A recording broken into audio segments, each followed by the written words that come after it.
Sejam bem-vindos ao segundo episódio do Dinheiro do Futebol. Aqui queremos saber o valor da bola a rolar. Como se investe, porque se investe, onde se investe. Porque a economia do futebol são muitos milhões e não apenas 11 jogadores a correr atrás de uma bola. O nosso segundo convidado do Dinheiro do Futebol é alguém que conhece o retângulo do jogo em todas as suas dimensões. Foi jogador, chefiou vários departamentos de scouting, trabalhou em diferentes continentes e em diferentes contextos. No início desta temporada, assumiu o exigente desafio de ser diretor-geral da SAD do Alverca. Pedro Alves, obrigado por estar aqui connosco no 00 no Dinheiro do Futebol. A minha primeira pergunta é, se calhar, tão simples como difícil, que é: quando é que sentiu que tinha perfil e vontade para ser dirigente de futebol? Bem, primeiramente, obrigado a ambos pelo convite. É sempre um privilégio falar desta indústria que é o futebol. Segundo, acho que te enganaste aí na parte do jogador de futebol, porque o jogador de futebol é aquele que joga no City e no Real Madrid, e como vocês sabem, eu joguei no Barcelona, do Benfica, Sport, não estou a brincar. Pronto, jogador da bola. Jogador da bola, fui mais um jogador da bola. Não, respondendo à tua pergunta de uma forma bem transparente, eu acho que tudo faz parte do processo de aprendizagem e na minha vida foi sempre aparecendo momentos. Esse momento foi aos 30 anos fazer um favor a ser o pseudo-jogador de futebol e passar a ser scout.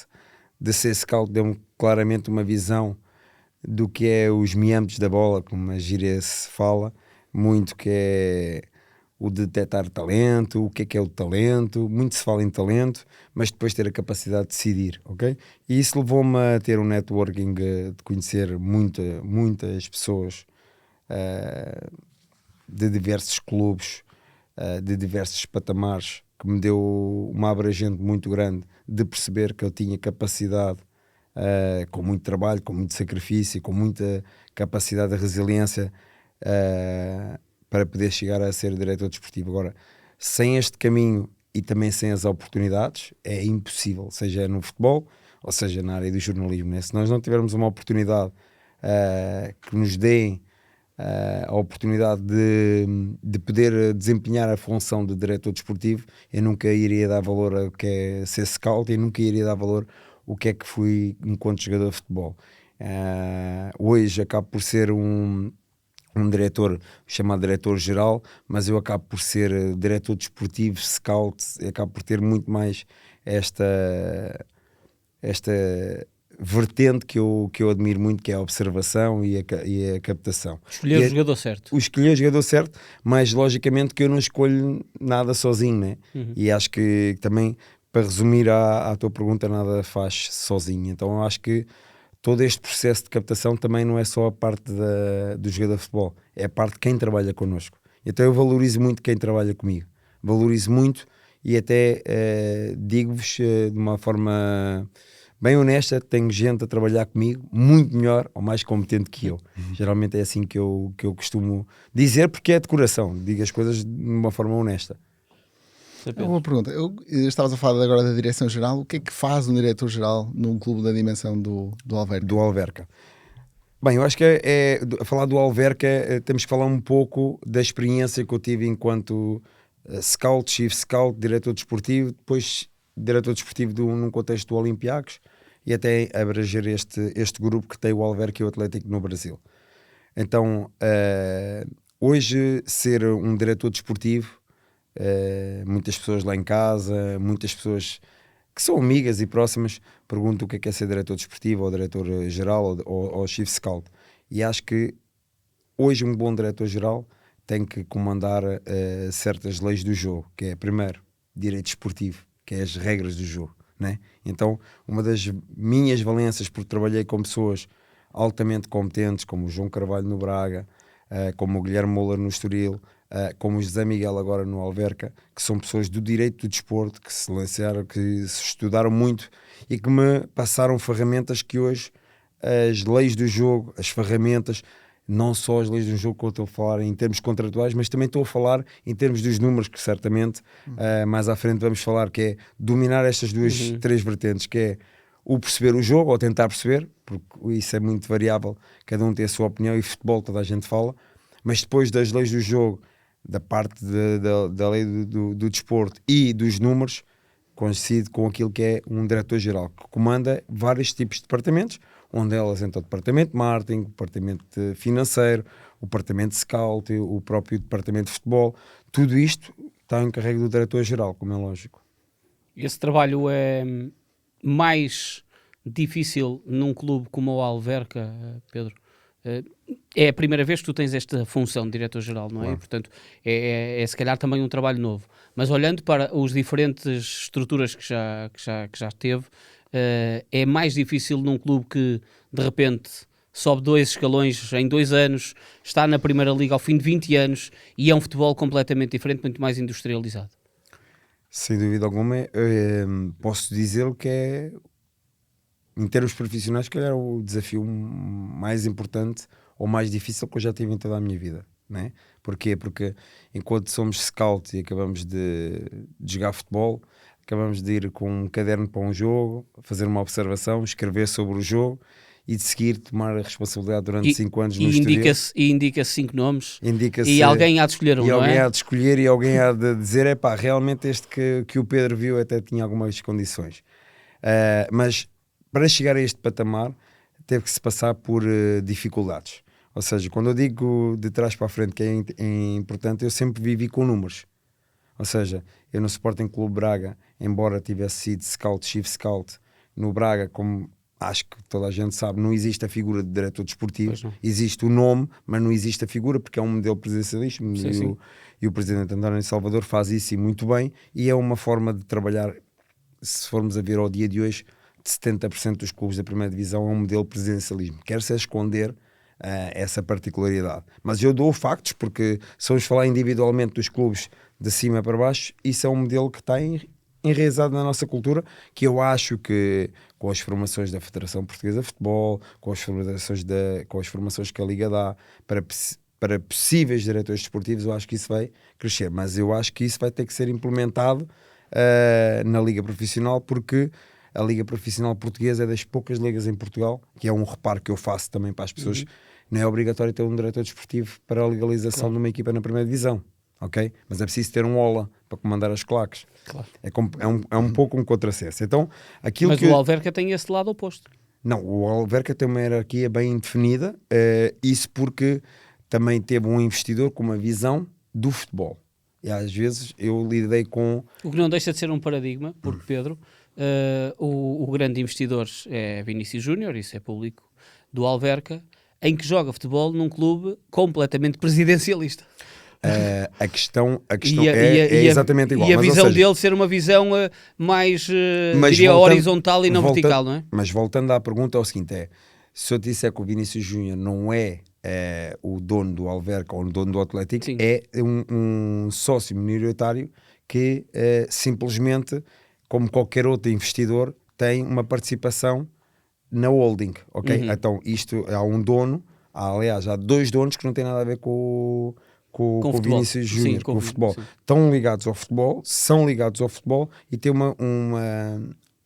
uma perspectiva do negócio diferente do modelo presidencialismo. Então existe aqui, para explicar, e é público, não há problema nenhum, nós temos um CEO do grupo, que é da Big Seven, onde tem automaticamente o Atlético na Série B do Brasil e tem o Alverca na primeira divisão, onde compraram o Alverca na segunda, né? Sim, sim. E houve um risco inerente ao comprar uma equipa na segunda liga, que isto não é um facto que sobe só por ter dinheiro, ou muito ou pouco, né? E não estava em zona de subida. E não estava em zona de subida, e acho que foi um grande trabalho da antiga administração, foi um grande trabalho do Vasco Botelho da Costa e a sua equipa técnica, juntamente com os jogadores, e acho que a participação desta nova administração foi só cumprir com as suas funções financeiras de pagar salários e prémios e fazer que o clube subisse divisão,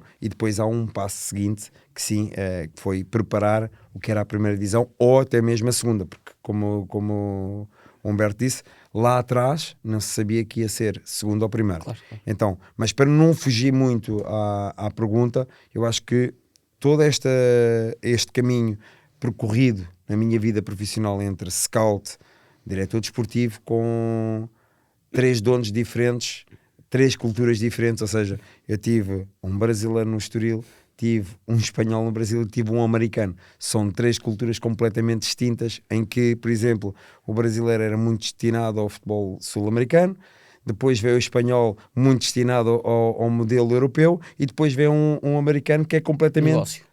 Números, ponto final, parágrafo, número. Este jogador mede 1,80 m, não pode jogar ao lateral direito.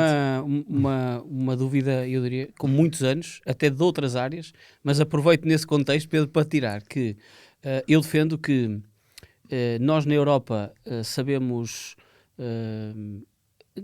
ter o conceito, o Brasil sabe promover o conceito e a América sabe ganhar dinheiro com o conceito.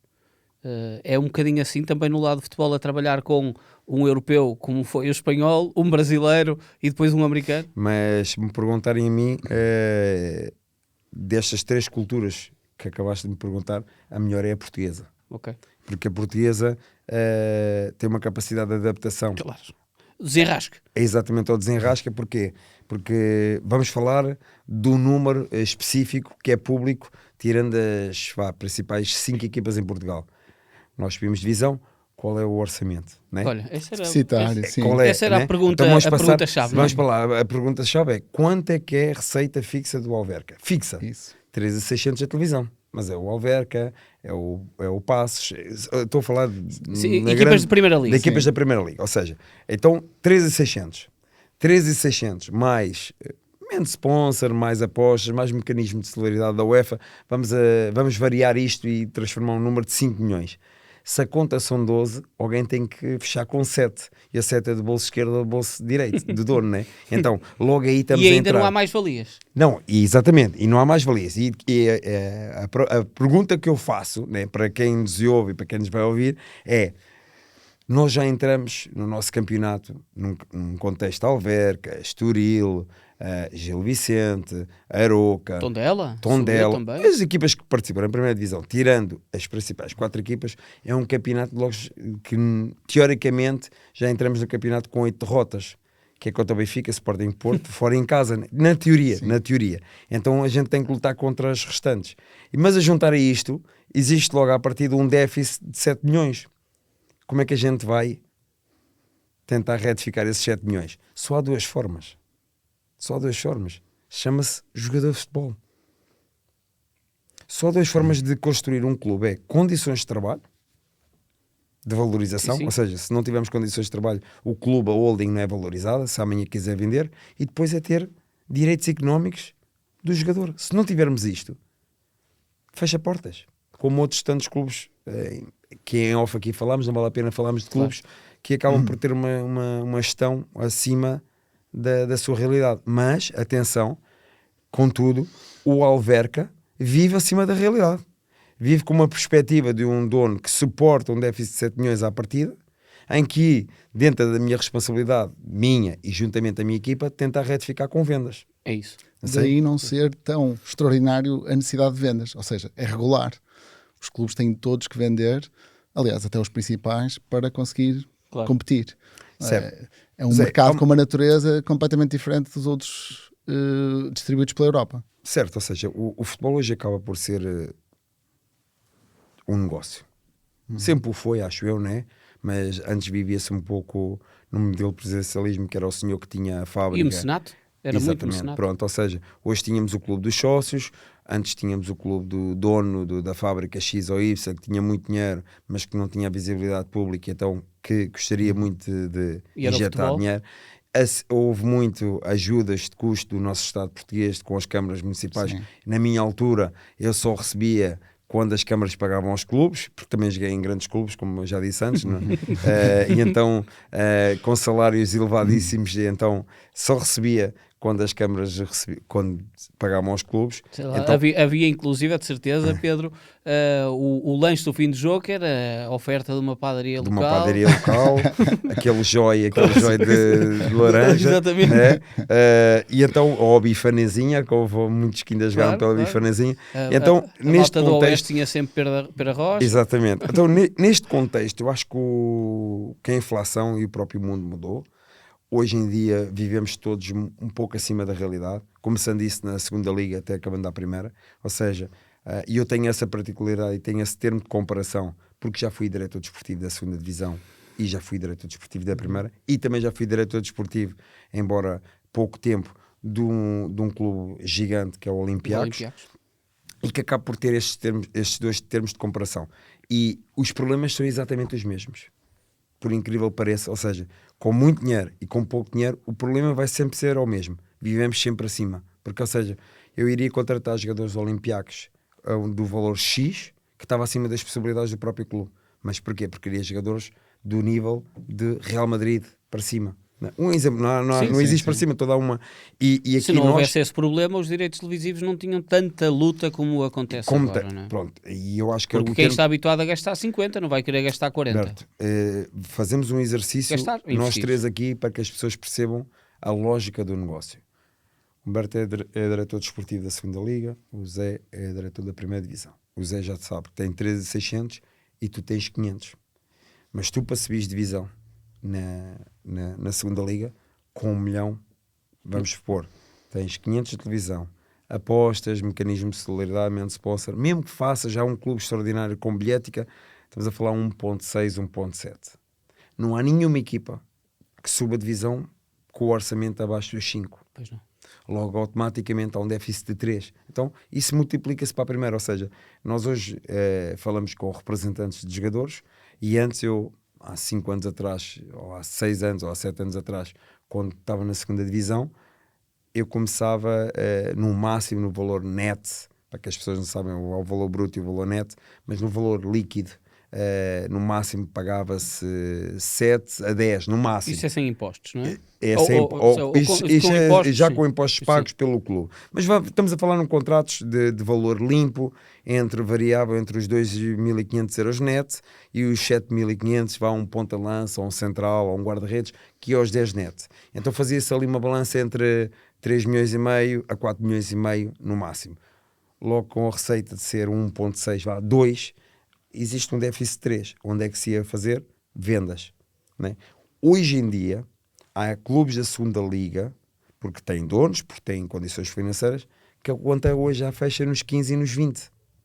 Ou seja, por isso é que vem a tal discussão, como o Humberto falou, dos direitos televisivos. Mas os direitos televisivos não vai ser e não vai selecionar todo o problema.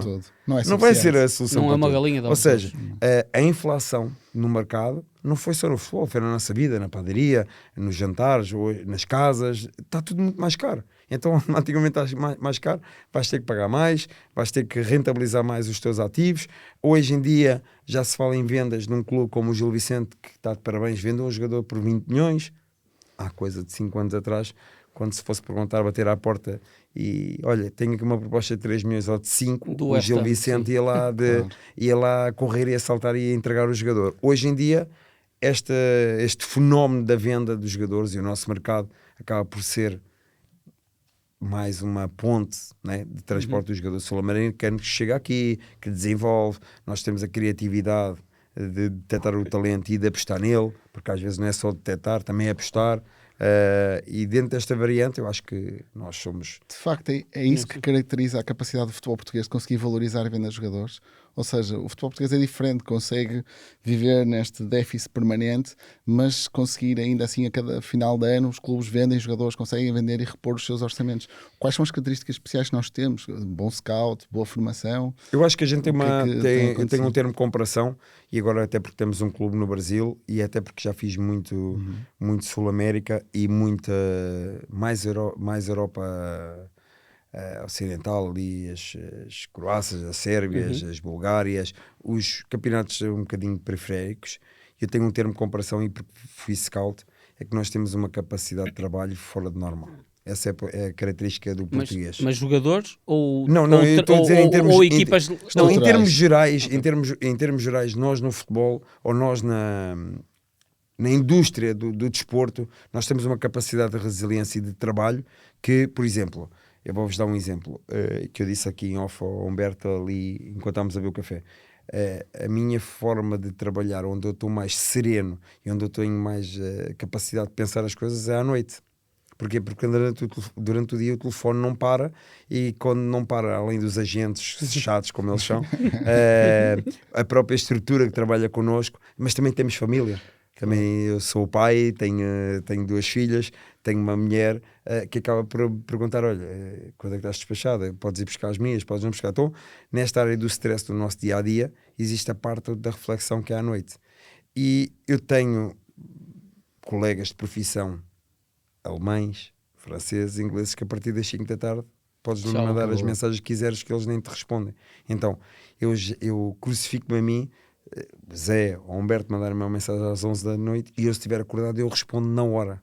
Mas é na hora. Mas seja o Humberto, ou seja o Zé, ou o Manel qualquer. Ou seja, é a nossa forma. Mas não sou só eu. Todos os que trabalham em Portugal, que eu conheço, que têm esta capacidade de trabalho, o fazem. Por isso, é a principal característica para mim, capacidade de trabalho. Segundo, a visão. E a terceira, coragem. Eu acho que nós somos um povo muito corajoso. De meter um menino de 19 ou 20 anos a jogar, de convencer o treinador também a pô-lo. Há treinadores que não gostam muito disso. Pronto, e temos alguns exemplos, não vamos aqui criar aqui frição alguns. E as características deste país de integração dos jogadores, ou seja, como ponte entre, por exemplo, há bocado estás a falar das Américas, para vir para entrar na Europa, nos principais campeonatos, ou seja, acomodarem-se a um campeonato que já é mais tático, mais disputado, mas num país onde as condições são boas para a formação do miúdo em específico. Isso também tem uma importância. Primeiramente, somos um país latino, né? Segundo, estamos a falar muito da Sul-América, né? Brasil, Argentina, Colômbia. Sim, estás a dizer isso, Zé, e estou-me a lembrar logo à cabeça de um dos principais exemplos, que terá sido a chegada do Enzo Fernandes ao Benfica, que os adeptos do Benfica ficaram de queixo caído quando ele, à saída em Buenos Aires, disse que o Benfica era uma ponte para chegar a um grande da Europa, não é? Sim, mas é isso que acontece. Muitos jogadores vêm com essa mentalidade. Mas, ou seja, para quem já foi scout e para quem tem este termo de comparação, nós somos um país que somos conhecidos por os 4 grandes, o Cristiano Ronaldo, o Figo, o Mourinho, Eusébio. Ou seja, um bocadinho, mas... Né? Ou seja, não, mas os 4 grandes. Sim, os 4 grandes. Mas eu acho que ele está a falar de Boa Vista. Já é que Estela a falar. Estamos a falar, pelo menos eu falo da realidade atual. Se não estamos a falar do passado. Porque senão eu tinha que ir buscar o Bolonenses, que também tem alguma que disputa também isso, e pronto, é normal. E eu acredito que atenção, que fazendo um parênteses a isso, acho que tanto o Boa Vista como, por exemplo, o Belenenses, que está melhor hoje do que o Boa Vista, infelizmente, faziam falta no nosso panorama nacional do desporto, como é lógico. Não só da primeira, da segunda, mas acho que o Belenenses está na Liga 3 e o Belenenses, pelas condições, pela localização, pelo seu historial, também tinha condições para poder estar cá. Exceção isso é falar do Boa Vista, com o estádio e com as condições que invejam a 80% da primeira divisão, inclusive o Alverca. Por isso, aliás, o Boa Vista, em termos de grandeza, é muito maior que o Alverca. O Alverca está na primeira e hoje, infelizmente, o Boa Vista passa as dificuldades que passa, mas problemas antigos. Pronto. Mas o Zé Pedro estava aqui a fazer a tal ponte, e eu também, da questão da adaptação do jogador e desta facilidade de sentir que Portugal pode ser um trampolim, de facto. Não, é sem dúvida um trampolim. Primeiro, somos o país mais próximo, né? Segundo, temos uma realidade que poucos ou nada sabem, que é a realidade do tempo, né? O tempo em Portugal, e eu sou de Lisboa, não querendo fugir muito à parte de ser muito nacionalista, mas Lisboa tem uma questão da luz, né? Tem muita luz, tem muito calor, tem uma particularidade da criminalidade no geral em Portugal ser baixa, tem uma capacidade intrínseca, que eu diria, da nossa cultura de receber bem, de tratar bem, de criar condições. Hoje em dia, e eu falo isso um pouco por experiência própria, nós já criamos equipas de trabalho para receber as pessoas que vêm de fora, não só o sul-americano, mas também o francês, que precisa da parte linguista. Hoje o Alverca tem um professor de português e francês para que a adaptação seja rápida. Hoje temos um play care, né, que cuida toda da parte, desde a chegada do jogador, a exames médicos, à procura de casa, a receber os vistos de trabalho, visto para a família, tudo isto. O objetivo é eles não terem que se focar em nada a não ser que jogar futebol. Eu já tinha ouvido a expressão player sitters.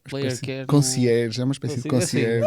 Ou seja, isto é as palavras caras que a gente encontra para mas eu acho que encontrar. É fundamental, acho que é para o jogador se preocupar em jogar. Mas hoje em dia eu acho que uma boa estrutura profissional vai muito mais além do que escolher bem. Quantas pessoas é que trabalham na SAD do Alverca? Ou seja, hoje eu diria assim por alto, por departamento, em termos de hierarquia, temos o presidente, José Miguel, depois temos a mim, temos um diretor desportivo que é o Fernando Maltinha, depois temos 2 team managers, temos um deles que é o Rafa, faz todo o acompanhamento à parte logística do jogador e as suas famílias.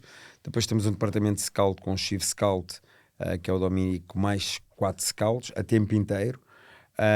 Temos um departamento de futebol, que é o departamento médico, o nutricionista, o psicólogo, que estamos a falar por baixo em 15 pessoas. Temos 2 roupeiros, ou seja, em termos gerais estamos a falar em 30 pessoas que gerem futebol profissional do Alverca. Também só temos uma equipa, não é? Claro.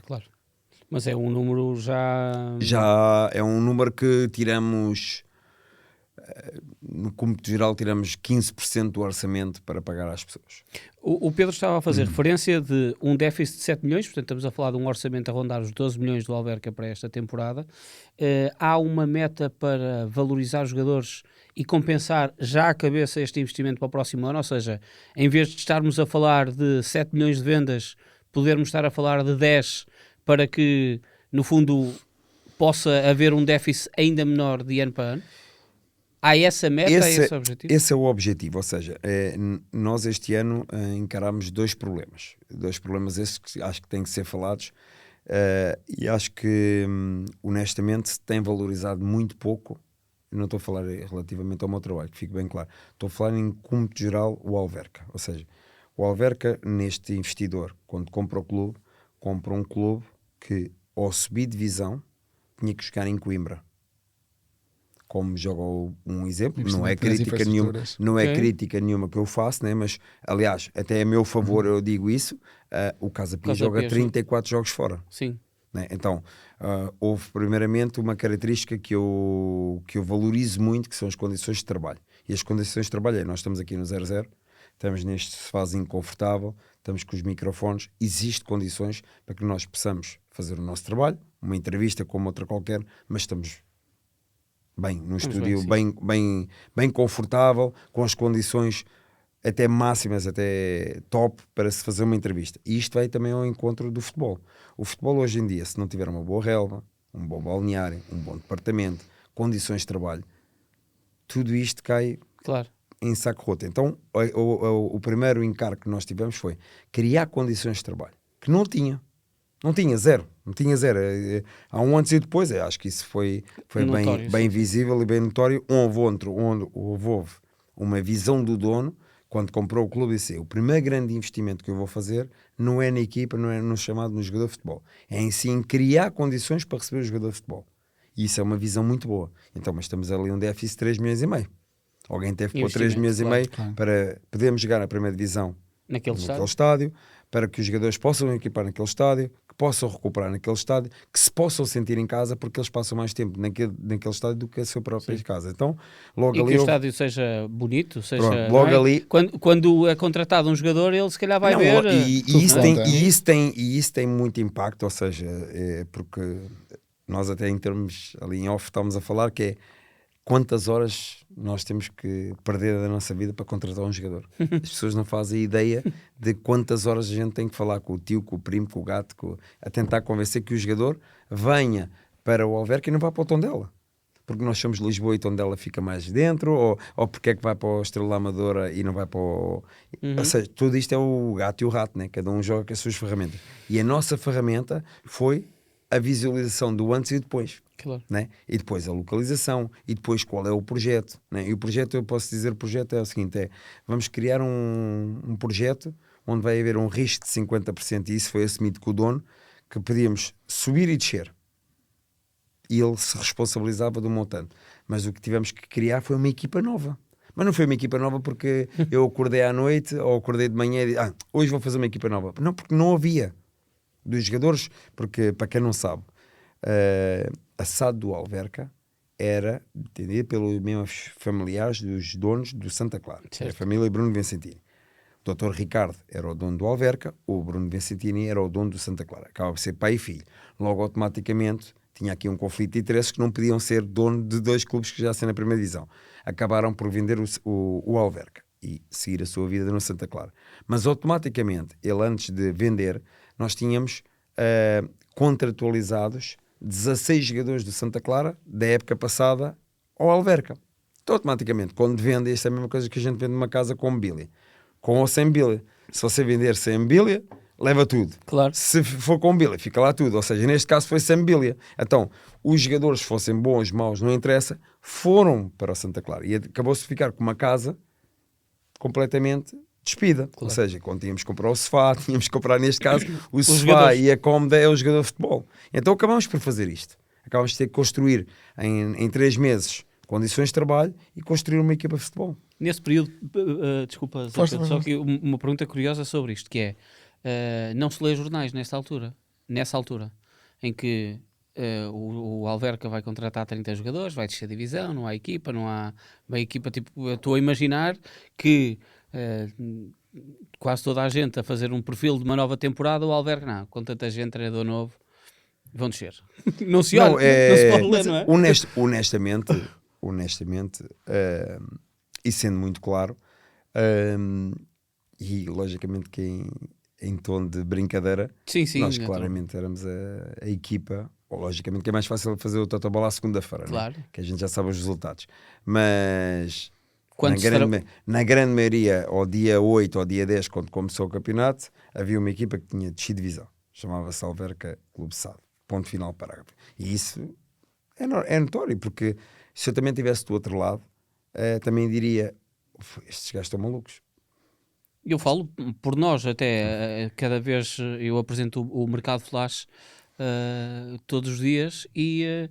todos os dias tinha um jogador novo. Não era a questão de todos os dias ser um jogador novo, era muitas das vezes até percebermos o perfil do jogador, e não conseguíamos perceber o histórico, não, porque os registros eram curtos, não é? Portanto, não conhecendo, naturalmente nós também não somos scouters, não é? E portanto não temos esse lado. Então toco nessa parte e respondo àquilo que eu disse lá atrás, há 2 perguntas atrás, que é, ninguém vence sozinho. Claro.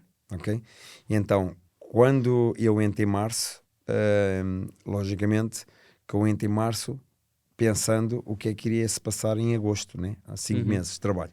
Então aquilo que eu passei para eu aceitar um desafio tão difícil quanto este, e desafio esse que eu estou ao dia de hoje, não sei o que é que se vai passar amanhã, mas estou muito contente com a prestação no global de todos nós, ok? Existe aqui 2 vertentes que para mim foram fundamentais para que o projeto hoje estivesse no caminho que nós idealizamos que seja o mais correto. Primeiro, investimento nas condições de trabalho. Segundo, investimento em matéria humana. Então, hoje em dia, eu posso dizer que o Alverca é capaz de ser das equipas, a par das equipas grandes, que gastam mais dinheiro no scout. Não tenho dúvidas nenhumas que eu deixo 250 a 300 mil euros, posso dizer mesmo o número, de quanto é que eu gasto nos scouts. Então, falar em ordenados, viagens, despesas, tudo isto. Cerca de 300 mil euros ao ano. 300 mil euros ao ano. Desses 300 mil ao ano, alguém tem que ter a coragem de dizer assim, ok, eu assumo isso. E isso foi um dono. Sim. Isso é um dono. Não sou eu, não é do meu bolso. Gostaria que fosse, era sinal que tinha muito, mas não é o caso. E então, nessa circunstância, nós adaptámos muito qual era o perfil de jogador. Porque às vezes fala-se muito o que é o perfil de jogador. Né? O que é o perfil de jogador? O central tem que ter 1,90 m. O perfil de jogador é o perfil que vai muito ao encontro de capacidade de chegada, se está dentro ou não do orçamento, se tem o passo seguinte ou não, e terceiro, se vai ter rentabilidade. Tudo a juntar a isto, existe uma parte que é a quinta, que é o risco. Claro. Se nós não formos subcarregados com um dono que nos apoia, que acredita, ao fim de 3 meses nós já queremos mandar embora o treinador, queremos mudar a equipa toda. E então, se vocês virem bem o panorama desta época do Alverca, é que às primeiras 7 jornadas tínhamos 5 pontos em 21 possíveis. E o que é que se fez? Deu-se continuidade. Porquê? Porque desde o início sabia-se que era difícil. O caminho é difícil.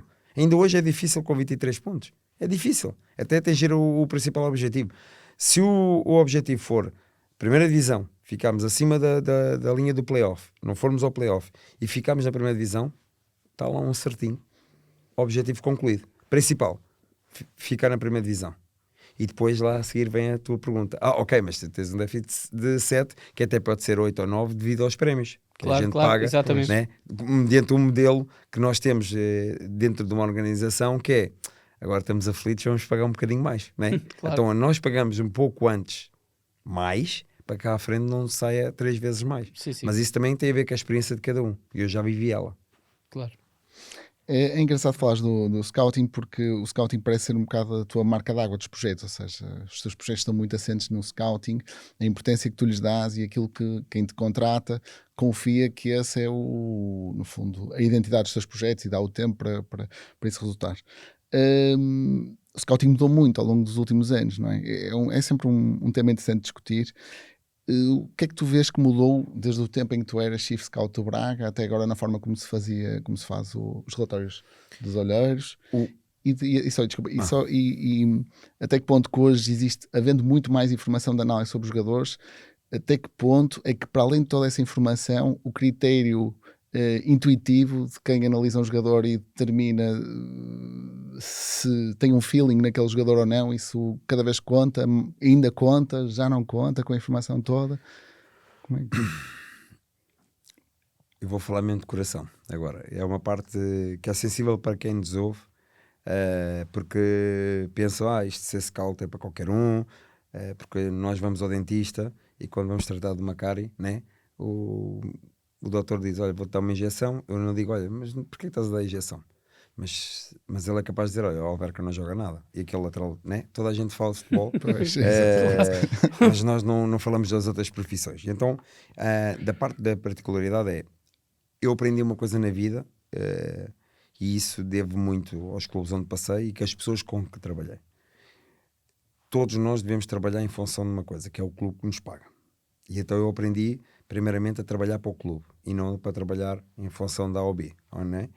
Infelizmente ainda vivemos numa sociedade que muito se fala e pouco se acerta. Então a minha forma de ver é que eu trabalho sempre em função do clube, embora isso crie alguns atritos em termos estruturais, né? Porquê? O que é que quer dizer com isso? Porque eu faço muitas vezes exercícios de trabalhar em função do treinador, que é um assunto que muitas vezes cai tabu, né? Não vou tocar nisto porque vou criar aqui alguma quesilha com o treinador, né? O treinador, o Custódio, que vou falar do meu treinador atual, que por sua vez, a meu ver, tem sido muito pouco valorizado, muito ou nada, também se calhar por ele não se expor, por ele não ter dado uma entrevista, por ele não se pôr em bicos de pés, está a ter uma linha condutora àquilo que ele foi como jogador, né? Um trabalhador, embora ele ache que tinha sido um grande jogador, eu digo ele, chefe, está caladinho, vais ser melhor treinador do que fostes como jogador, se Deus quiser, e é isso para que aqui estamos, para te ajudar. Mas para dizer o quê? Se eu fosse trabalhar em função do Custódio, o Custódio com o grande trabalho, se for embora amanhã, eu vou ter que contratar outro treinador, certo?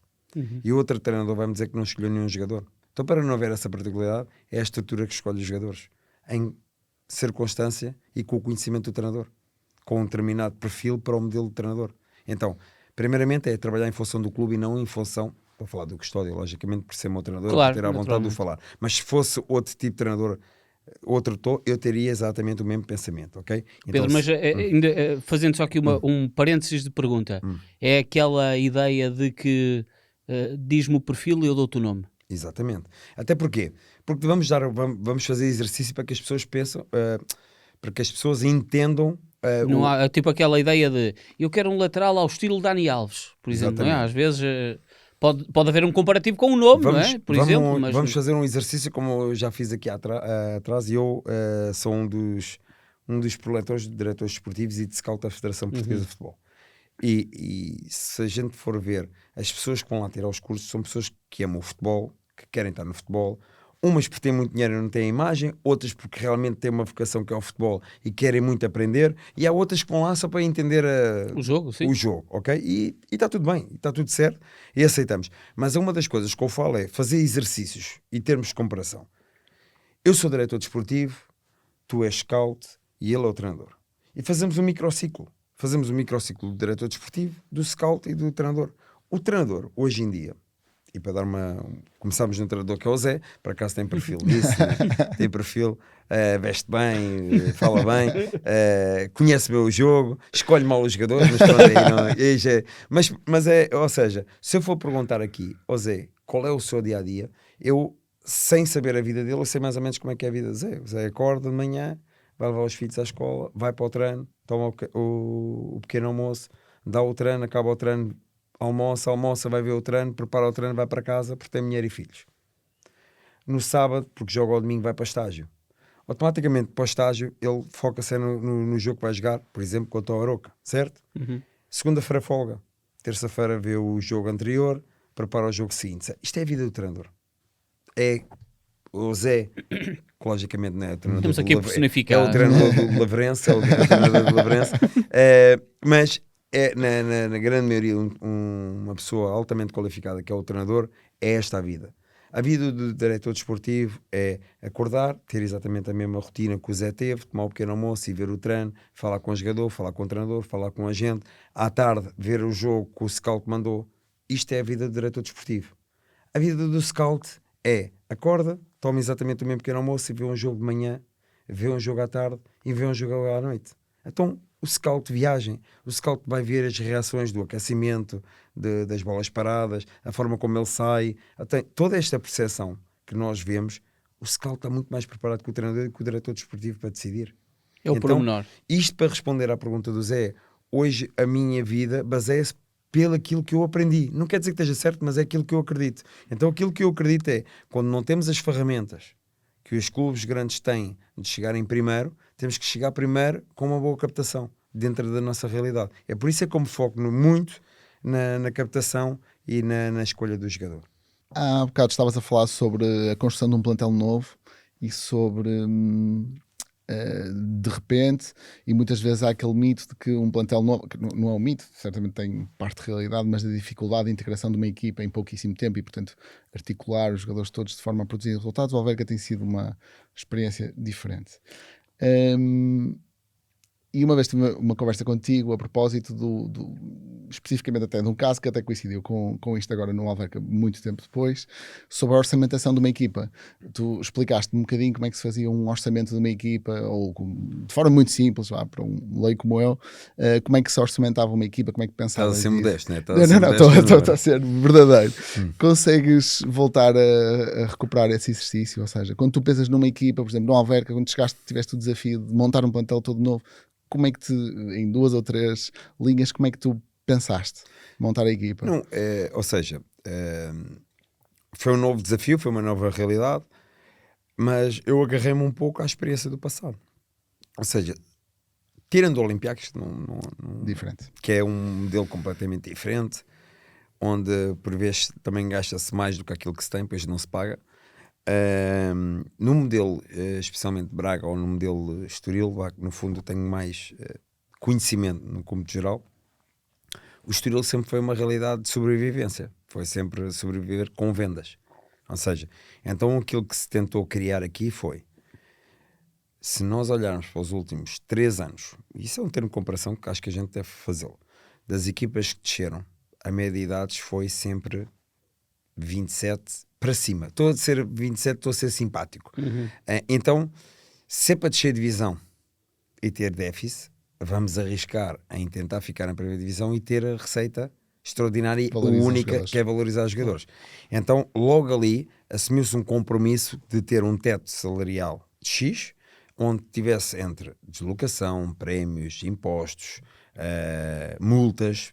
Também se tem que pôr as multas de amarelos, vermelhos, claro. Os adeptos de fazerem algum tipo de desacatos no estádio, o clube tem que se responsabilizar. Tudo isto entra num orçamento geral, as pessoas não fazem ideia, isto paga-se X ou Y, transferência Y ou Y e está feito o orçamento. Não, então nós alinhamos vamos fazer um modelo completamente jovem, um modelo de risco, como eu falei, assumidamente pelo dono, ok? Porque eu posso implementar, mas a última decisão é sempre do dono, porque é a pessoa que põe o dinheiro. Claro. Então, eu apresentei um projeto estruturado, como é lógico, na parte do scout, do desenvolvimento e da venda.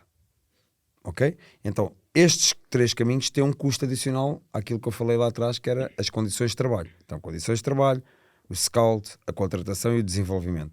Dentro deste modelo vem a venda, que eu espero fazê-la, que é se os resultados condizerem, porque não há, e isto é verdade, e acho que não vou dizer mentira nenhuma, eu não vejo equipa nenhuma a descer de divisão com lucro. Não vejo. Sim. Porquê? Porque já está desvalorizado, não é? O próprio jogador já está desvalorizado. Claro. Quanto melhor vai ser a performance da equipa, maior vai ser a valorização. Mas é aqui e é na China. Então o modelo foi agarrado-me a isso. Agarrar-me que nós temos que faturar 7 milhões para zerar. Mas o dono já suporta por si mesmo orçamentos assim. Se nós correr tudo mal, eu vou ter perda de 7 milhões. Não venhas a perder 14. Claro. Que aí estás-me a gastar o dobro e aí eu já não tenho como pagar. Então, tudo isto é gerado com uma informação curta e rápida, que é, vamos contratar um jogador X, certo? Passa para o CEO do clube, o CEO do clube passa para o dono do clube aprova e o contrato. Ou seja, são pequenas decisões entre treinador, chief scout pequenos e eu. Minutos. Exatamente. E ganha-se tempo é dinheiro, certo? Então, acaba por gerar estes valores que são, eu trabalho em pequenas decisões elas rápidas, ok? E de uma forma gerado ao número. Pedro, pegando nessa ideia do jogador jovem, a escolha do treinador tinha que ser um treinador com este perfil do Custódio, na ótica de que vem de uma equipa B, está habituado também a trabalhar e a potenciar este tipo de jogadores. É com este intuito que o Custódio também é escolhido? Sendo honesto e sendo transparente, o Custódio está aqui por mérito próprio. Está aqui por escolha nossa, como é lógico. Agora, é mais fácil absorver o Custódio como uma oportunidade para ele de mostrar o seu trabalho, a sua capacidade e ter uma montra que é a Primeira Liga, do que fosse um treinador conceituado de 5 ou 6 anos de Primeira Divisão, onde chegasse e se calhar no dia 1 não tivesse aquilo que o Custódio teve. E então, aqui o perfil...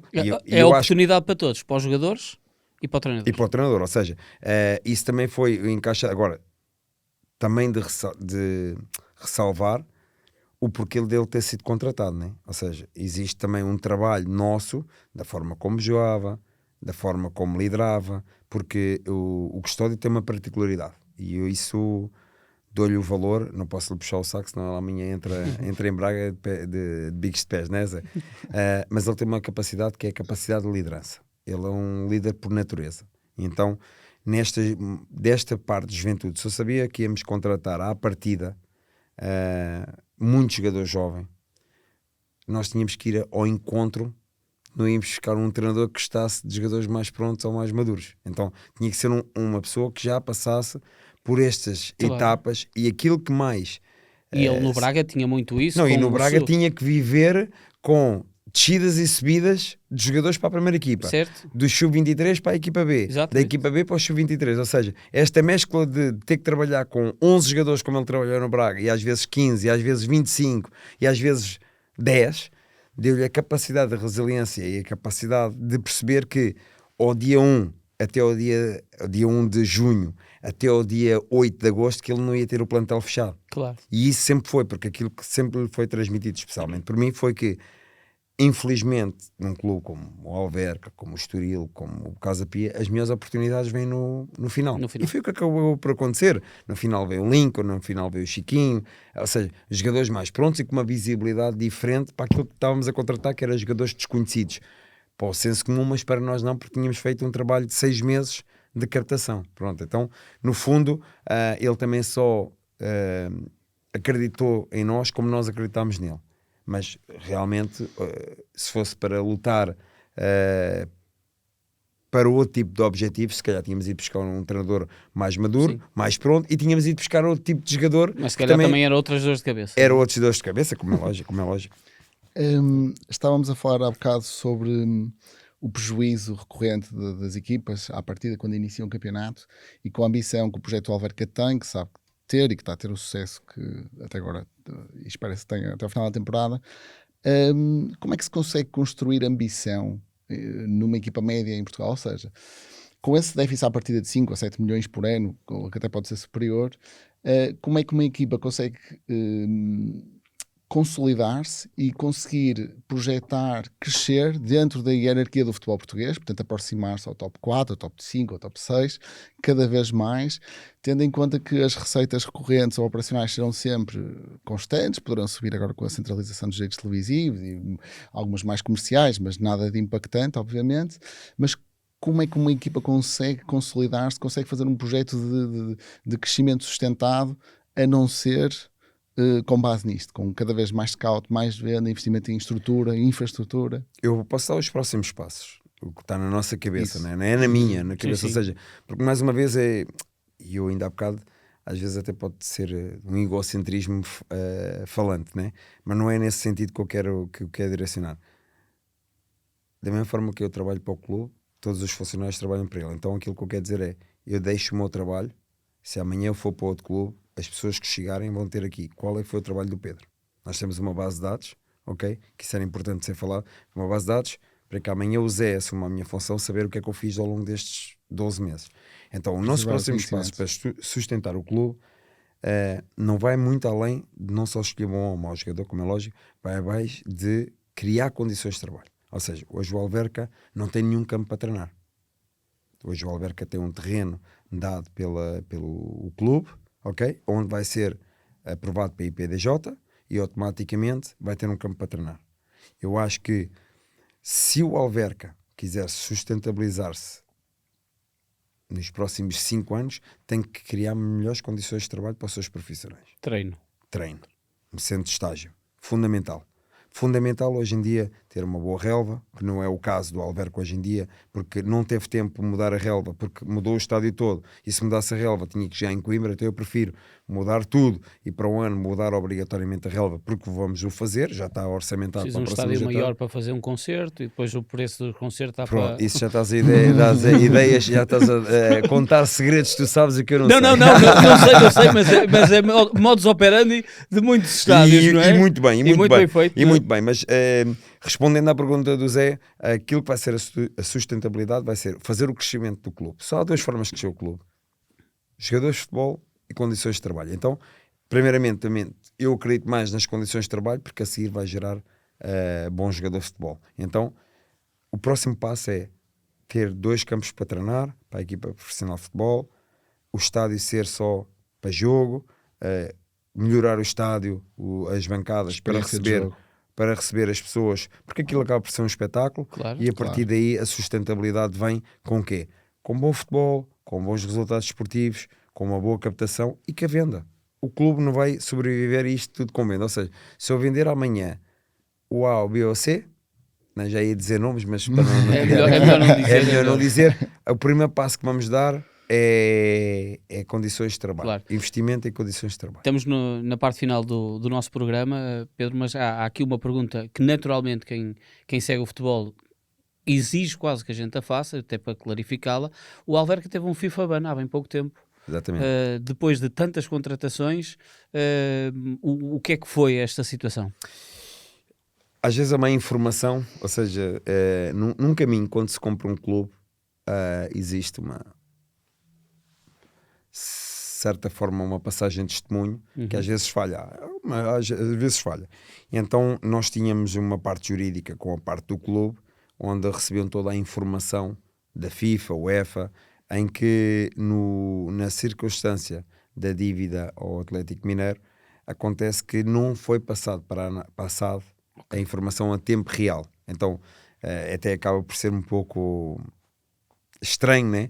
Nós recebermos a notificação via imprensa, e depois, no fundo, irmos ver a dívida que está em causa, que é irrisória por um clube, como eu lhe disse, estamos aqui a falar em 12 milhões, depois falo de uma quantia de X.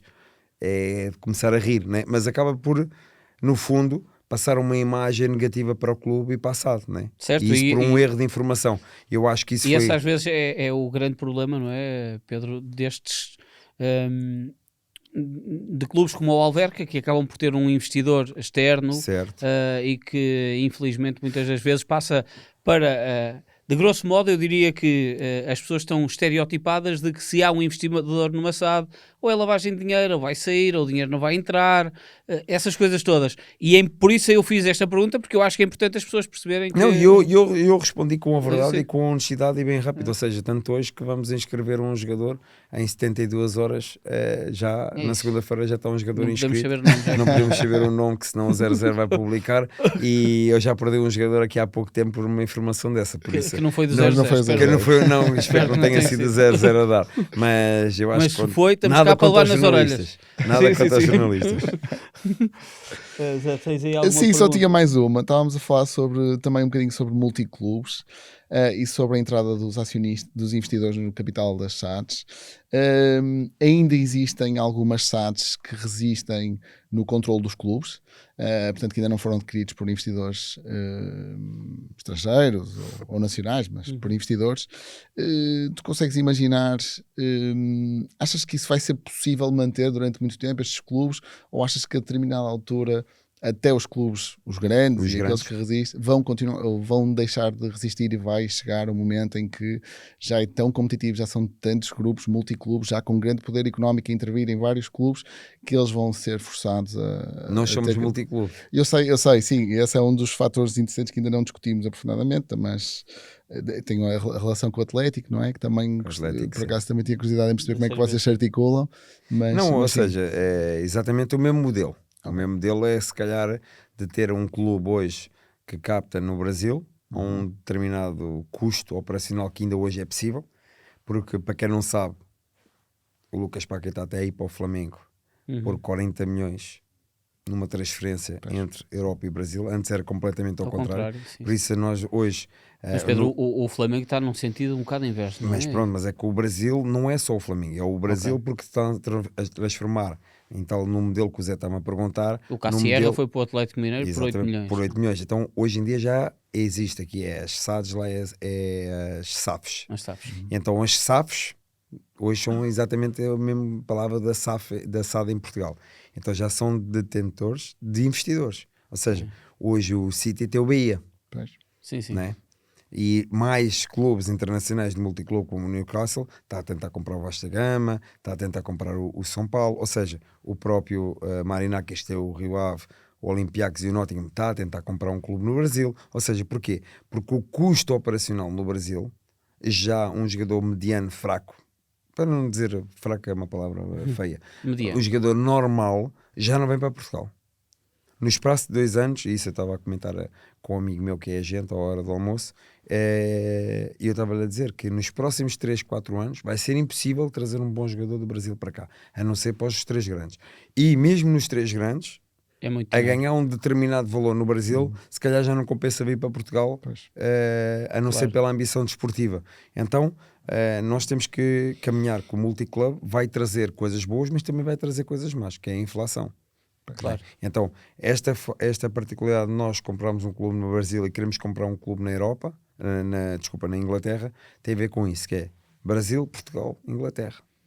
E esse é o objetivo? Agora comprarem também esse é o objetivo. Esse é o objetivo, nós termos o clube em Inglaterra. Se um dia o Vinícius Júnior for para o Brasil, compramos um em Espanha, se calhar, não sei. Para terminar, Pedro, tenho aqui uma pergunta, se calhar um bocadinho de algibeira, mas imagina que tinhas carta... Com rasteira ou sem Não, não tem rasteira nenhuma. Não tem rasteira nenhuma, mas é um exercício tão simples quanto este, que era, tinhas carta branca para contratar uns jogadores nesta janela, completamente carta branca, um guilty pleasure, se quisermos. Quem é que era? Difícil. Deixa-me lá ver, mediante as nossas necessidades do plantel. É assim, carta branca. Portanto, não há limite orçamental. Não há limite orçamental. Não, se eu não disser que é o Vinícius Júnior, amanhã sou despedido, né? Amanhã ele vai dizer, como é que é possível? Já tinha sido a nossa aposta. Mas aí eu vou ganhar um problema, que eu vou ter que meter o Chiquinho lá direito e o Chiquinho é meu filho. Não vou dizer o Vinícius, vou dizer o Mbappé. Se calhar era o jogador que eu... Ia para o lado esquerdo. Não, Chiquinho, o Chiquinho na frente. O Chiquinho à esquerda, o Mbappé à frente. Okay. Só para encostar. Amanhã o Sandro Lima ou o Maresi vão arrebentar comigo. Mas pronto, eles não percebem português. O Sandro percebe. Pedro Alves, muito obrigado por ter vindo aqui ao 00 e ao Dinheiro do Futebol em mais um episódio do Dinheiro do Futebol, o podcast que temos no 00, o videocast, onde falamos sobre a economia do jogo. Hoje tivemos o diretor-geral da SAD do Alverca.